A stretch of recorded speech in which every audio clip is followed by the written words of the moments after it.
Hi everyone, कैसे हैं आप सब लोग। आशा करती हूँ कि आप सभी लोग बहुत बढ़िया होंगे। सबसे पहले आप सभी लोगों को कृष्ण जन्माष्टमी की हार्दिक हार्दिक शुभकामनाएं। और आज इसी अवसर पे हम स्टार्ट करने वाले हैं एक नया सीरीज़। तो हमने इससे पहला पढ़ा सीक्वेंस एंड सीरीज़, और मैं चाहती हूँ कि हम ज़रा लिमिट, कंटिन्यूटी, डिफरेंशिएबिलिटी और उसके अंदर हमारे जो थ्योरम्स आते हैं, मीन वैल्यू थ्योरम्स, जो भी कंटिन्यूटी से और डिफरेंशिएबिलिटी से रिलेटेड है, वो थ्योरम्स हम पढ़ें। इसीलिए आज हम शुरुआत करने वाले हैं लिमिट से। ठीक है। अब जब लिमिट का किस्सा है वो आपके 11th क्लास से शुरू हो जाता है। ठीक है। तो जब आप 11th क्लास में हैं तो अगर मैं आपके सामने लिमिट शब्द बोलूं तो ऑब्वियसली आपके दिमाग में सबसे पहले आएगा लिमिट ऑफ फंक्शन। ठीक है, लिमिट ऑफ एफ। लेकिन जैसे आप ग्रेजुएशन में आते हैं, पोस्ट ग्रेजुएशन में आते हैं, तब आपको पता चलता है कि लिमिट जो है वो सीक्वेंस का भी होता है। ठीक है, लिमिट ऑफ सीक्वेंस। अब आप कहोगे कि भाई सीक्वेंस तो एक तरह का फंक्शन ही है, तो ये इसी के अंदर आ गया। सही बात है, इसी के अंदर आएगा, लेकिन इन पर्टिकुलर हमने सीक्वेंस का लिमिट भी पढ़ा है कि कोई कन्वर्ज किसी पॉइंट पे कन्वर्ज होती है, वो पॉइंट उसका लिमिट हो जाता है। और जब आप मैट्रिक्स स्पेस ये सब पढ़ते हैं तो वहाँ पे आप लिमिट ऑफ सेट की भी बात करते हैं।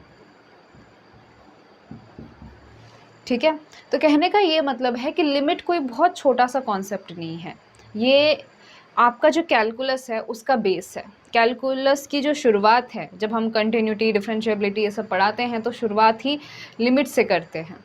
सो इसीलिए कैलकुलस को पढ़ना मतलब लिमिट से शुरुआत करना या फिर लिमिट को समझना, जो आपका बेस है। अब जो आपका कैलकुलस है, ये एक्चुअली इसकी कहानी बहुत पुरानी है, जिसके पीछे दो बहुत ही बड़े मैथमेटिशियन रहे, साइंटिस्ट रहे। एक हैं आपके न्यूटन और दूसरे हैं आपके लेबनीज़। तो इन दोनों ने इंडिपेंडेंटली कैलकुलस पढ़ रहे थे वो, और जो ये कैलकुलस शब्द है जो कॉइन किया वो आपके लेबनीज़ ने किया है, गॉटफ्राइड लेबनीज़ ने। ओके, सो इसके अंदर लिमिट का बहुत ही इंपॉर्टेंट कॉन्सेप्ट है। चलिए बहुत सिंपल सी बात से हम शुरुआत करते हैं कि आपका लिमिट ऑफ फंक्शन क्या होता है। तो f having a limit L at a point A, this implies that the values f of x are close to L when x is close to C। कहने का मतलब ये है कि आपका जैसे x C के क्लोज जाता है, वैसे वैसे अगर आपका f of x L के क्लोज जाता है तो उस केस में हम कहेंगे कि इस फंक्शन का लिमिट L है एट पॉइंट C। व्हाट? इस फंक्शन का लिमिट L है एट पॉइंट C। ठीक है, और इसको आप सिंपल सी या फिर क्या कहते हैं, डिनोट कैसे करते हो कि लिमिट x टेंड्स टू, जैसे यहाँ पे ओके a है, x tends to a, f of x is equal to l। ठीक है, अब एक चीज़ यहाँ पे गौर करने वाली बात है कि हम यहाँ पे क्या कह रहे हैं कि f of x is getting closer to l। यहाँ पे हम टेन टू कहते हैं या फिर क्लोज टू कहते हैं या फिर अप्रोच करता है, ऐसे कहते हैं। हम कभी ये नहीं कहते हैं कि f of x is equal to l, या फिर हम ये भी नहीं कह रहे कि आपका x is equal to a पर ऐसा हो रहा है। हम क्या कह रहे हैं कि जैसे आपका x a की तरफ जा रहा है तो आपका f ऑफ x जो है वो l की तरफ जा रहा है, टेंड कर रहा है। ऐसा कुछ नहीं कहा है कि आपका f ऑफ a कितना होगा। ठीक है, यानी कि x is equal to a पर आपका f ऑफ a डिफाइंड है या नहीं है, इससे कोई फ़र्क नहीं पड़ता। सो f ऑफ a का डिफाइंड होना कोई नेसेसरी बात नहीं है, नॉट नेसेसरी। अगर इस पे जो है फंक्शन का वैल्यू एग्जिस्ट भी नहीं करता है तो भी चलेगा, लेकिन उसकी हो सकती है लिमिट एग्जिस्ट कर जाए। ठीक है, तो एक चीज़ क्लियर है कि यहाँ पर इस f ऑफ a का एग्जिस्ट होना ना होने से कोई फ़र्क नहीं पड़ता है। अब मैं थोड़ा सा को रिलेट करना चाहती हूँ, जब हम बात कर रहे थे लिमिट ऑफ अ सेट की, लिमिट ऑफ सेट a मान लीजिए, तो हम किसी पॉइंट C को, ठीक है, सो C is limit point of A, C is limit point of A कब होता है? जब C का हर एक नेबरहुड A के साथ क्या करे? इंटरसेक्ट करे। ठीक है, हम क्या कहते हैं?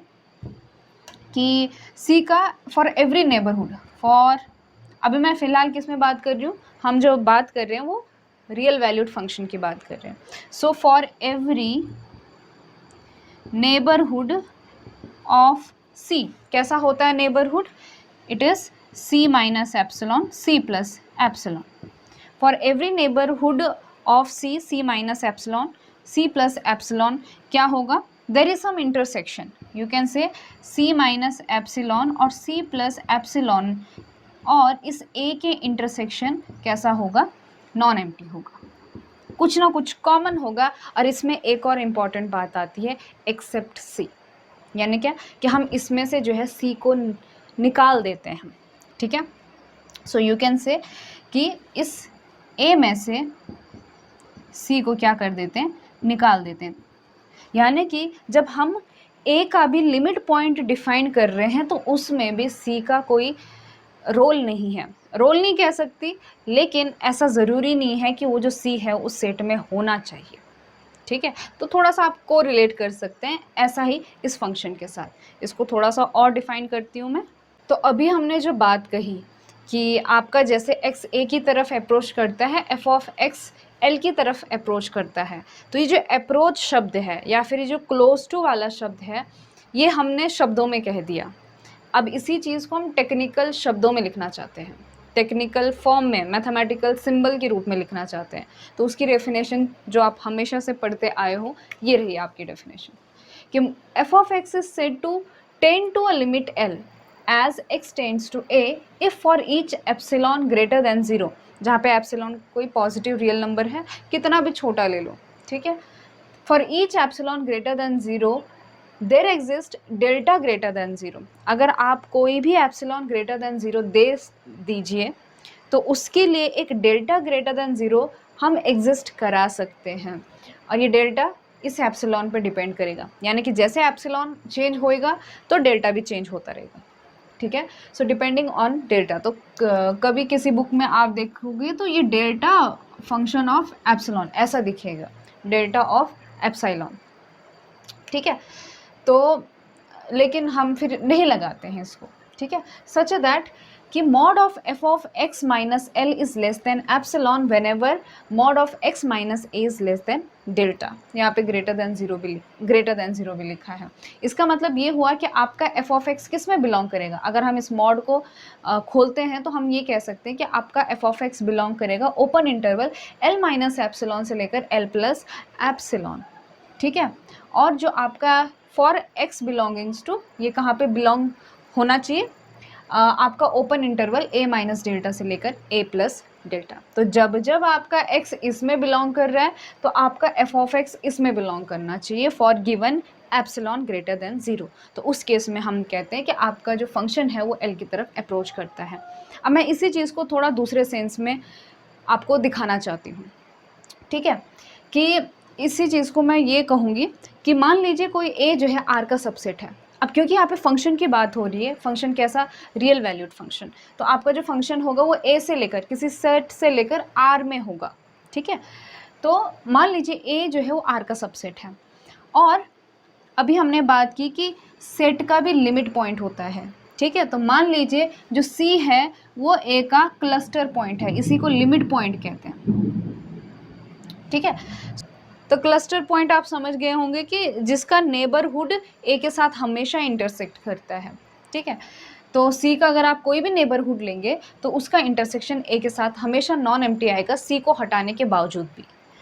ओके, तो मान लीजिए आपका फंक्शन कहाँ से है, ए से लेकर आर में है, तो हम इस एल को एफ का सी पर लिमिट पॉइंट कब कहेंगे, इसको तब कहेंगे, फिर से वही बात, for given epsilon greater than zero there exist delta greater than zero again depending on epsilon, such that कि अगर x जो है वो a में बिलोंग कर रहा है और mod of x minus C less than delta है, इसका मतलब ये है कि F of X minus L जो है वो लेस देन एप्सिलॉन होगा. यही चीज़ लिखी है मैंने दोबारा, लेकिन सबसेट के रूप में.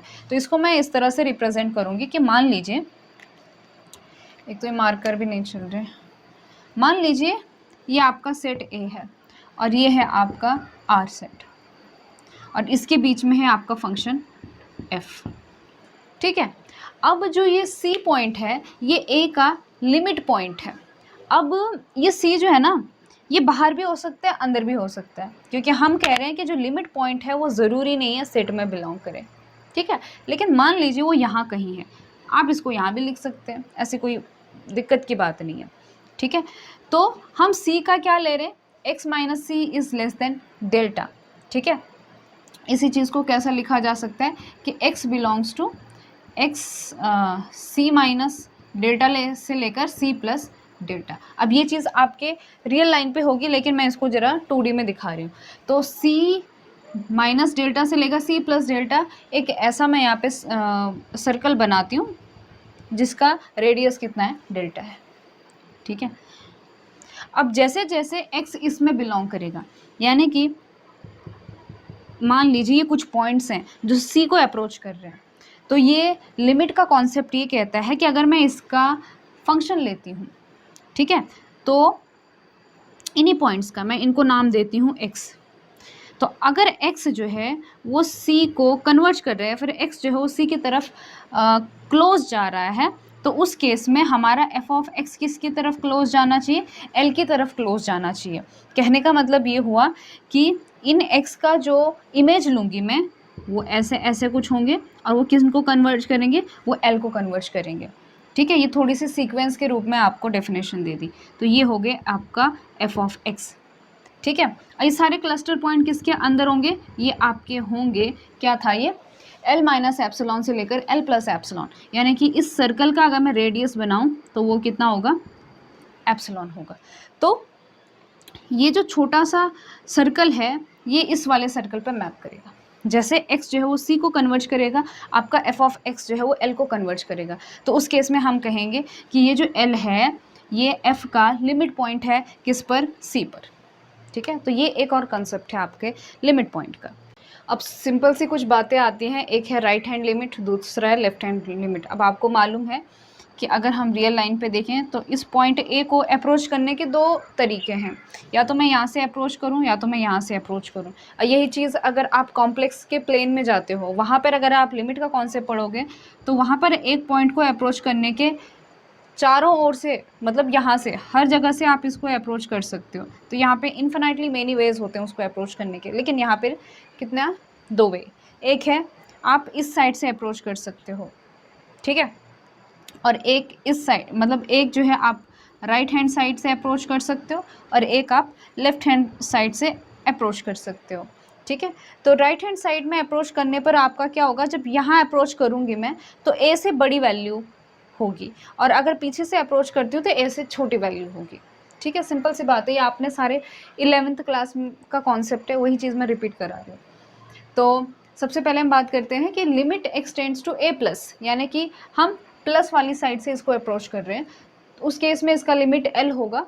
फिर से वही definition, for each epsilon greater than 0 there exist delta greater than 0 such that f of x minus l is less than epsilon whenever. अब यहाँ पे सिर्फ आपका इंटरवल चेंज हो जाएगा, x किसके बीच में होगा, a से लेकर a प्लस डेल्टा, यानी कि a से लेकर यहाँ तक होगा, मान लीजिए डेल्टा है तो a से लेकर a प्लस डेल्टा, इस इंटरवल में इसको अप्रोच करेगा, ठीक है। और जब आपका लेफ्ट हैंड लिमिट होगा तो यहाँ से अप्रोच करेगा किसके बीच में, a माइनस डेल्टा से लेकर a तक के, ठीक है।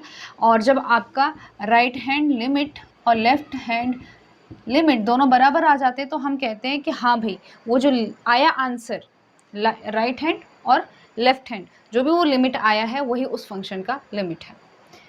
चलिए, और दो तीन चीज़ें, सिंपल सी बात कि आपका f ऑफ x जो है वो अलग अलग हो सकता है, वो फाइनाइट हो सकता है, वो इन्फिनाइट हो सकता है। उसी तरह से जो आपका x है वो भी तो एक रियल नंबर ही है ना, रियल का ही सबसेट है, तो वो भी जो है किसी फाइनाइट को कन्वर्ज कर सकता है या फिर इन्फिनाइट को डाइवर्ज कर सकता है।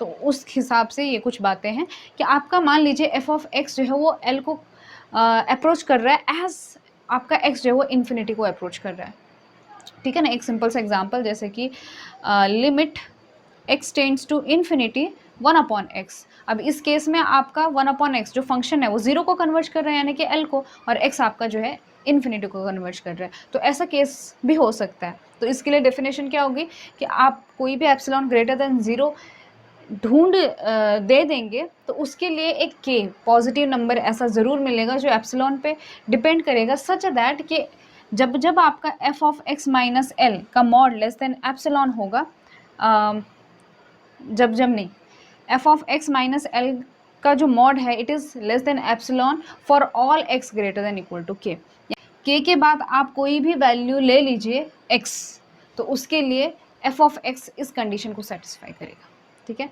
उसी तरह से आपका एफ ऑफ एक्स जो है वो एल को अप्रोच कर सकता है जब आपका x जो है वो माइनस इन्फिनिटी को अप्रोच करे, ठीक है। तो उस केस में यहाँ पे x greater than equal to K है, ठीक है, क्योंकि जब भी हम ऐसी बात करते हैं कि x इज़ ग्रेटर देन के, तो k कोई भी नंबर होगा और आप उस नंबर से बड़ा x कोई भी नंबर ले सकते हो, यानी कि x जो है वो इन्फिनिटी तक जा सकता है, ठीक है ना, इसलिए हम कह रहे हैं कि x टेंड्स टू इन्फिनिटी।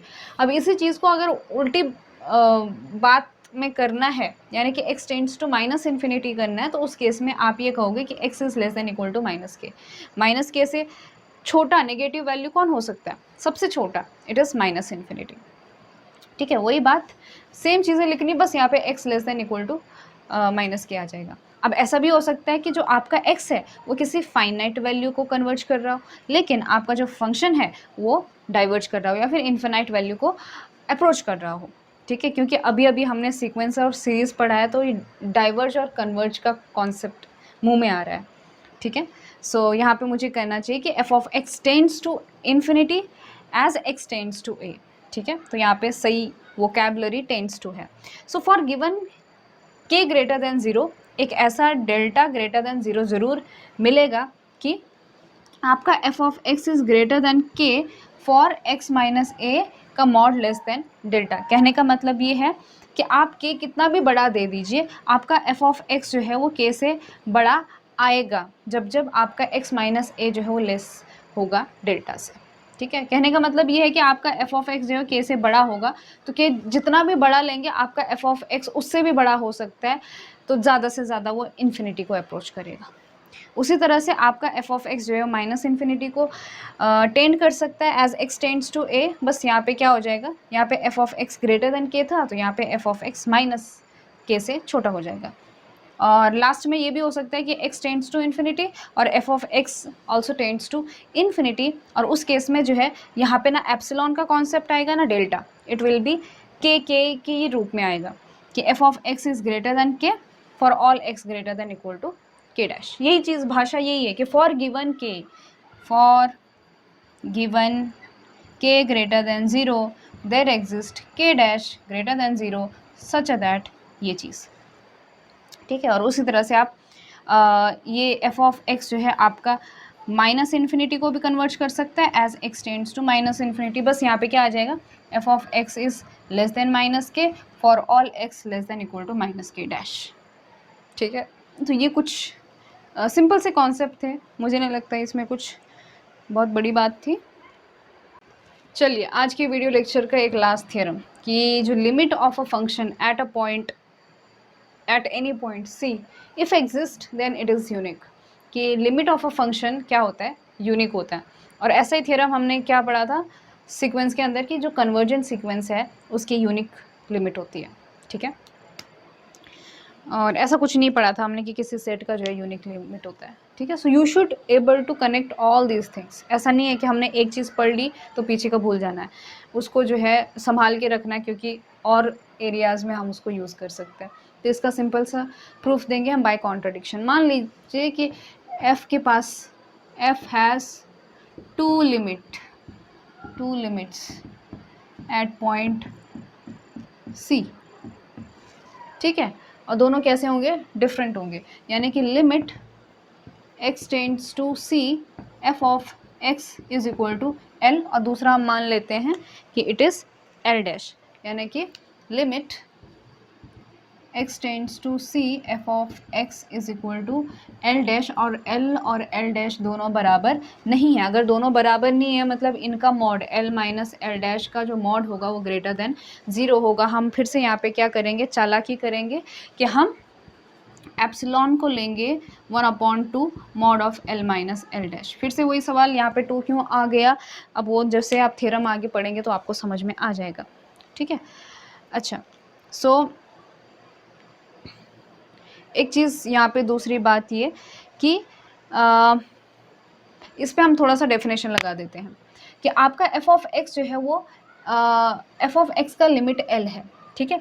तो बाय डेफिनेशन आप क्या कह सकते हो कि for given epsilon greater than zero, for given epsilon greater than 0 there exists delta 1 greater than 0 such that कि mod of f of x minus l is less than epsilon whenever mod of x minus c is less than delta 1। तो ये होगी आपकी first limit के लिए definition. उसी तरह से हम ये भी कह रहे हैं कि आपका f of x जो वो l डैश के लिए कन्वर्ज कर रहा है, तो उसी एप्सिलॉन ग्रेटर देन 0 के लिए हम इस केस में डेल्टा 2 ग्रेटर देन 0 ऐसा एग्जिस्ट करा सकते हैं सच दैट कि इसका मॉड जो है वो लेस देन एप्सिलॉन हो जाएगा, ठीक है। अब एक चीज़ तो क्लियर है कि जब आप जो है, मैं इस डेल्टा 1 और डेल्टा 2 का मिनिमम लेती हूँ, so let delta is equal to minimum of delta 1 comma delta 2, तो ये जो दोनों कंडीशन होगी वो इस डेल्टा के लिए ट्रू होगी, यानी कि mod of F of X minus L is less than epsilon and mod of F of X minus L dash is less than epsilon whenever mod of x minus C is less than delta, ठीक है। पहले ये दो different delta के लिए थी, अब हमने जो है एक डेल्टा इन दोनों में से मिनिमम ले लिया, तो उसके लिए भी ये ट्रू हो जाएगी। तो हमें दिखाना क्या है, हमें कॉन्ट्राडिक्शन दिखाना है, तो मैं कंसिडर करूँगी l माइनस एल डैश का मॉड, ठीक है। सो l माइनस एल डैश का मॉड इज़ इक्वल टू, आप इसको जो है अंदर f of x plus minus करके लिख सकते हैं, जो कि हम बहुत बार करते हैं। उसके बाद क्या हो जाएगा आपका कि आप जो है इस मॉड को सेपरेट करेंगे, तो जैसे सेपरेट करेंगे तो यहाँ पे आ जाएगा लेस देन और equal to. So l minus L dash का मॉड इज़ लेस देन और equal to f of x minus L dash plus f of x minus l का मॉड, ठीक है। अब हमने देख लिया है कि आपका जो f of x minus L और f of x minus L dash है, ये दोनों कैसे हैं, लेस देन एप्सिलॉन है। ये दोनों क्या है, लेस देन एप्सिलॉन है, तो यहाँ पे स्ट्रिक्टली लेस आ जाएगा, strictly less than epsilon plus epsilon यानी कि 2 एप्सिलॉन, और हमने एप्सिलॉन क्या लिया था 1/2 l माइनस एल डैश का मॉड। तो इसकी जगह मैं क्या लिख सकती हूँ 1/2 l माइनस एल डैश का मॉड, 2 खत्म हो जाएगा, आपके पास क्या बचेगा l माइनस एल डैश का mod is less then l minus L dash का मॉड, जो कि क्या आपकी कॉन्ट्रडिक्शन है। दिस इज एब्सर्ड कंडीशन, क्योंकि कोई भी नंबर जो है अपने से स्ट्रिक्टली छोटा नहीं होता है, ठीक है। सो इसका क्या मतलब हुआ कि जो हम कंसिडर करके लेके चले थे वो गलत लेके चले थे, इसलिए जो लिखा गया है वही सही है, यानी कि limit of a function if exist is unique, ठीक है। अब इसके अलावा बहुत सी चीज़ें हैं, जैसे कि अलजेब्रा ऑफ लिमिट, कि मान लीजिए दो फंक्शन है f of x g of x, तो limit of f of x plus g of x is equal to limit of f of x plus limit of g of x. उसी तरह से multiplication, उसी तरह से division, और ये चीज़ आप कर चुके हैं, लेकिन मेरा मोटो था इस लिमिट को एक बार फिर से रिवाइज़ कराना, थोड़ा सा एक ब्रॉडर कॉन्सेप्ट देना, ताकि आप जो है, हम जो है कंटिन्यूटी को पढ़ने के लिए थोड़ा सा प्रिपेयर हो जाएं, डिफरेंशिएबिलिटी को पढ़ने के लिए प्रिपेयर हो जाएं, क्योंकि उसके अंदर हमने पढ़ने हैं मीन वैल्यूज़ थ्योरम, ठीक है। हम यहाँ पे 11-12 जैसा कंटिन्यूटी या फिर डिफरेंशिएबिलिटी के ऊपर क्वेश्चन नहीं सॉल्व करेंगे, क्वेश्चन सॉल्व करेंगे, बट हमारा यहाँ पे होगा कि हम बहुत से थ्योरम्स भी या फिर जो कॉन्सेप्ट हैं उनको भी डिस्कस करें, ठीक है। सो इस वीडियो को बनाने का बस यही एक मोटो था कि हम थोड़ा सा बेस को स्ट्रॉन्ग करके आगे की तरफ चलें। So see you in the next video lecture.